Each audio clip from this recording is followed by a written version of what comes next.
Good morning mga idol. Pagkatapos nga ng bagyo ay laging mayroong bagong umaga, bagong pag-asa na laging sisikat sa atin. Kaya wag natin sayangin ang bagong araw at bagong pag-asa na ito. Dahil nga nag-uulan ng mga nakaraang araw ay ngayon lang tayo nakagala mga idol. Kaya halina't puntahan natin Buenas Reeds, Pugad, Tala, Orani, Bataan. Ito nga pala yung pinagmamalaki nila mga idol. Loming Batangas, Gotong Batangas, Batirol, saka yung kanila papaitang baka syempre. Marami nga rin palang umaakyat dito lalo na tuwing Sabado ng umaga, Sabado ng gabi, Linggo ng umaga at Linggo ng gabi para mag-breakfast at para mag-merienda at para maghapunan. Ganun na rin, sinasama na rin nila yung kanilang pagko-coffee dito. Maluwag din yung mga parking nila mga idol. Pwedeng 2 wheels, 3 wheels at 4 wheels. Pinaka the best magpunta dito syempre yung pa-sunrise. Sobra. At ang ganda ng kanyang climate. At bago kayo pumunta sa restaurant, huwag niyo munang kalimutan lumanghap ng sariwang hangin, malamig na hangin, at mag-picture taking kasama ang pamilya, kasama ang tropa, kasama ang mga barkada. At pagkatapos ng picture taking, bibigyan ko muna kayo ng magandang A-roll at magandang B-roll. Sobrang okay at mag-e-enjoy kayo sa place na ito. Malamig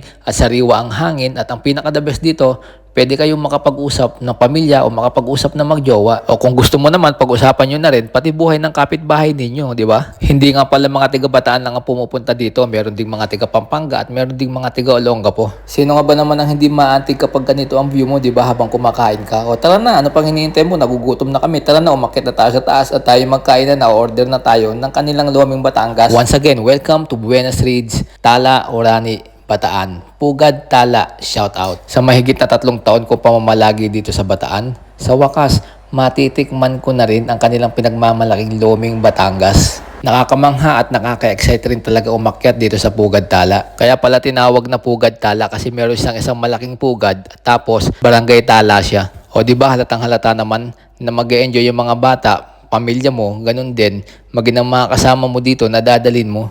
Konti pa lang ang mga kumakain dito mga idol kasi masyado kaming napaaga. Pero mamaya-maya pagdating ng 6:30 hanggang alas 8 hanggang alas 9 dadagsain na ng mga tao yan. Nakaka-amaze lang kasi ang ganda ng tanawin at yung talagang tipong marerelax ka talaga. At isa pang nagustuhan namin dito mga idol, hindi overpriced yung pagkain. Sobrang mura at malaki yung serving nila. Tama na yung pag-vlog, maganda. Umorder ka na rin at umorder na rin sila dahil gutom na rin ako at gutom na rin sila at para makakain na tayo ng almusal. At ang isa pang nagustuhan namin dito ay pwede kang magdala ng ibang pagkain basta o-order ka ng kanilang pagkain mga idol. At meron din silang ganyang spot para sa mga magjowa at mag-asawa mga idol. At heto na nga mga idol, meron na kaming kasabay na kumakain o diba dinadagsanan ng mga tao. Dito nga pala kami napapwesto sa long table nila kasi nga malaki yung pamilya namin. At hindi rin namin nakalimutan magdala ng sariling pandesal at magdala na rin kami ng sarili naming kape. Ganito nga pala yung setup nila sa kainan. Wood yung gamit nila, wood na table at wood na upuan. Dahil gutom na ako, binanatan ko na nga pala muna yung pandesal sa kayong kape.